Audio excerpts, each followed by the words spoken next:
Oke, kita tes dulu. Ini udah terpasang nih yang baru gearboxnya.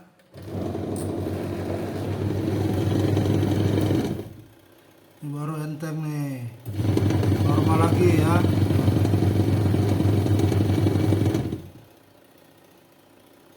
Oke.